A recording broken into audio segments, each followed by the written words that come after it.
আমি জানি আমি কিছুটা অকম্মার ঢেকি, তাই বলে এতটা? এটা তো মানতেই পারছি না। বাট সত্যিটা মানতেই হবে। আসসালামু আলাইকুম, কি অবস্থা সবার? আশা করি সকলেই ভালো আছেন, আমিও ভালো আছি আলহামদুলিল্লাহ। নতুন একটি ব্লগে আপনাদেরকে স্বাগতম। যদিও আজকের ব্লগটা একটু অন্যরকম, কারণ আমি নিজেকে অকম্মার ঢেকি সেটা সবার কাছে প্রকাশ করতে যাচ্ছি। আমার ছেলের তেলের পিঠা অনেক বেশি পছন্দ। নানু বাসায় গিয়েছিল, সেখানে তেলের পিঠা খেয়ে তার অনেক ভালো লেগেছে। এখন বলতেছে আম্মু আমাকে তেলের পিঠা ভেজে দাও, আমি খাবো। শুধু যে আমার ছেলের এটা পছন্দ তা না, আমার হাজবেন্ডও অনেক বেশি পছন্দ করে, বাট আমি এটা তৈরি করতে পারি না। যাই হোক, সব মানুষের দ্বারা সব কিছু সম্ভব না। আমিও তেমনি এই জিনিসটা পারি না, বাট ট্রাই তো করতে পারি। কখনো তৈরি করা হয় নাই, ফার্স্ট টাইম ট্রাই করতেছি, তাই ভাবলাম একটু দেখি পিঠা বানানোর ট্রাই করি, পারি কিনা।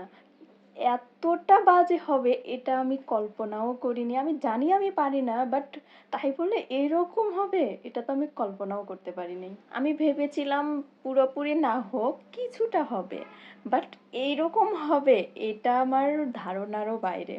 তো যাই হোক, আমি চেষ্টা করতে থাকি, যদি হয় আর কি। বারবার চেষ্টা করলে হতেও পারে।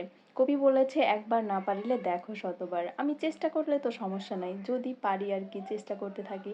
অফ ক্যামেরাতেও অনেকবার ট্রাই করেছি, বাট লাস্ট এটাই হয়েছে আমার সাথে।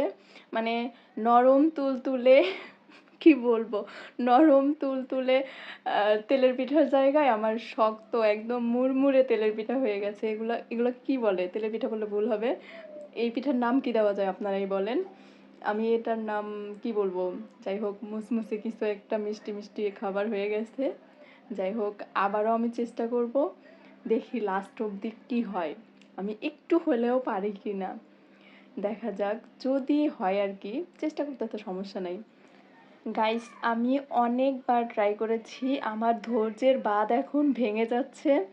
জানি না এইটা এইবার হবে কিনা, আল্লাহ এইবার যেন হয়। অনেকবার ট্রাই করেছি, এতবার ট্রাই করার পরেও হয় নাই। জানি না লাস্ট অবধি কি হবে। এইটা মনে হয় হবে, হবে মনে হচ্ছে। আল্লাহ, মনে হচ্ছে হবে, হবে হবে হবে, হয়ে গেছে। আমি পারছি। লাস্ট কিনা আমার একটা পিঠা অন্তত মানে স্বাভাবিক হইছে, মানে কিছুটা হলেও মানে মনে হইতাছে যে এইটা আমার মানে তেলের পিঠা হইছে। আপনাদের কি মনে হচ্ছে জানি না, আমার অনেক খুশি লাগছে যে আমি লাস্ট অবধি একটা অন্তত ভাজতে পারছি, মানে স্বাভাবিক একটা তেলের পিঠা। যাই হোক, চেষ্টা করলে যে সব কিছুই পারা সম্ভব, এইটা আজকে বুঝতে পারলাম। মানে লাস্ট অবধি কিনা আমি একটা হইলেও পারছি ভাজতে। যাই হোক, আমার ভালো লাগছে যে এত আটা নষ্ট হয়েছে না হয়, মানে লাস্টে যে আমি পারছি এটাই অনেক কিছু। আটা নষ্ট হয়েছে আগেরগুলো আমার খুব খারাপ লাগছিল যে আমি একটাও ভাজতে পারলাম না। তো আপনারা কে কে তেলের পিঠা ভাজতে পারেন আর কে কে খেতে পছন্দ করেন, কমেন্টে অবশ্যই জানাবেন। আর আজকের ভিডিওটা এখানেই শেষ করছি। সকলেই ভালো থাকবেন, সুস্থ থাকবেন, আমাদের জন্য দোয়া করবেন। আল্লাহ হাফেজ।